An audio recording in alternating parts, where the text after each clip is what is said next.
I think this is a very important development, and it may have huge impact on the next step in terms of achieving denuclearization on the Korean Peninsula and building up peace and stability and development on the Korean Peninsula. I understand that ever since President Kim became the supreme leader of DPRK, DPRK always wanted to have a summit meeting with the Chinese leader, and it happened as we speak, and this is very important. And now momentum is building up for peace and dialogue and negotiation on the Korean Peninsula, and everyone need to pitch in.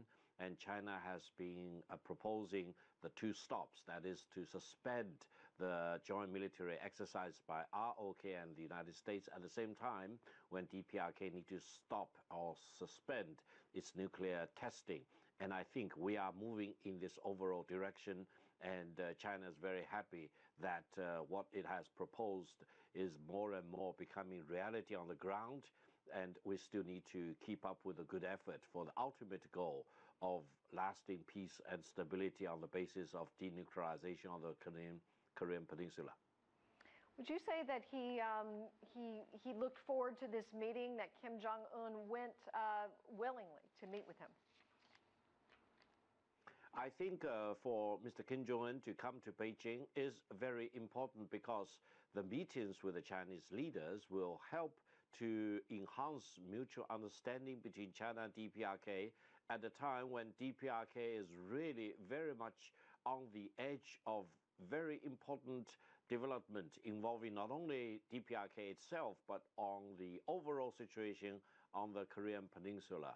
And the proposed meeting between Mr. Kim Jong Un and the US President Donald Trump, hopefully it will happen as originally announced. And DPRK definitely need to talk with the Chinese side, talk with the Chinese leaders about what exactly every party involved on this important issue need to be prepared and need to do before DPRK really strikes out for a deal, possibly with the United States. Such high-level coordination and collaboration, cooperation will be crucially important to avoid any unhappy surprises and to make sure that whatever will happen will be building up on peace and stability and avoid any chance of war on the Korean Peninsula. Victor, you've been analyzing relations, Sino relations, for throughout most of your career. What do you make of all this personally? I mean, do you feel like we are on the verge of something truly historic here? Yes, indeed. You may know that for the first generation and second generation of the DPRK leadership, exchanges of senior visits between China and DPRK are the norms, and the two countries, the leaders of the two countries, have mutual respect for each other and have a high level of trust of each other, and communications were very routine. However, for the third generation of the leaders, this is actually the first time for him to visit China, and this is the first time that the top leaders of the two countries get a chance to meet with each other, talk with each other, share views with each other, and try to their best to coordinate their actions. This is important, and this is very positive for the prospect of peace and stability on the Korean Peninsula, while we all know that the ultimate goal is denuclearization on the Korean Peninsula. And don't forget, the United Nations Security Council imposed the sanctions remain in force, and China still need to abide by these resolutions. Hopefully, after this summit meeting, DPRK will move more in the direction of disarming the nuclear weapons, while their concern about the survivability and the stability of their political regime can also be addressed properly by all the parties involved, including the United States.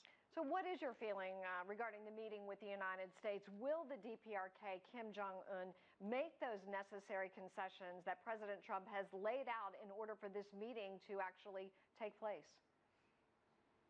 I think while China does not support the nuclear weapons program of DPRK, we also need to be aware that DPRK has a fundamental concern about whether the United States will topple the political regime in DPRK, whether the United States probably will resort to war against DPRK.